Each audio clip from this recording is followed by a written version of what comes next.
Մարտի 11-ին ներքին գործերի նախարարության փրկարարծառայության տնօրեն, ներքին գործերի նախարարի տեղակալ Արամ Ղազարյանն այցելել է Լոռու մարզային փրկարարական վարչության, Վանաձորի եւ Գուգարքի հրշեջ փրկարարական ջոկատներ, ծանոթանալու ծառայության կազմակերպման ընթացքին, առկա հնարավորություններին եւ տեխնիկական հագեցվածությանը։ Փրկարարծառայության տնօրենը շրջայց է կատարել հրշեջ փրկարարական ստորաբաժանումներում, ծանոթացել շենքային պայմաններին, ծառայության կազմակերպման առանձնահատկություններին եւ օպերատիվ արձագանքման կարողություններին։ Այցի ընթացքում նա զրուցել է ծառայողների հետ, հետաքրքրվել նրանց աշխատանքային պայմաններով եւ մասնագիտական պատրաստվածությամբ։ Արամ Ղազարյանը նշել է, որ անհրաժեշտ է ծառայության առջեւ դրված խնդիրների իրականացումը կազմակերպել փրկարարծառայության վերափոխված հայեցակարգային մոտեցումներին համահունչ։ Նա ընդգծել է ժամանակակից մարտահրավերներին արդյունավետ դիմակայելու, ինչպես նաեւ աղետների ռիսկի կառավարման համակարգված եւ արդյունավետ ծառայություն ապահովելու կարեւորությունը։ Ծառայության տնօրենի խոսքով հրշեջ փրկարարների գործունեության արդյունավետությունը մեծապես պայմանավորված է նրանց մասնագիտական գիտելիքների եւ գործնական հմտությունների շարունակական զարգացմամբ։ Այդ համատեքստում նա կարևորել է տարբեր սցենարային իրավիճակների հիման վրա պարբերաբար վերապատրաստումների իրականացումը, ինչը հնարավորություն կտա բարձրացնել պատրաստվածության մակարդակը եւ նպաստել արձագանքման ժամանակի կրճատմանը։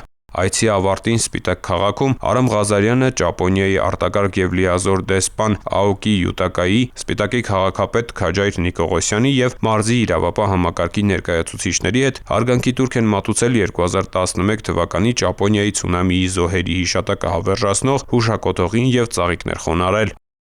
Արամ Ղազարյանը նշել է, որ 15 տարի առաջ Ճապոնիայում տեղի ունեցած արհավիրքը համամարտկային ողբերգություն էր, շեշտելով աղետների ռիսկի կառավարման ուղղությամբ միջազգային համագործակցության կարևորությունը։ Ընդգծվել է ճգնաժամային իրավիճակները միահամուռ ջանքերով համատեղելու պատրաստակամությունը։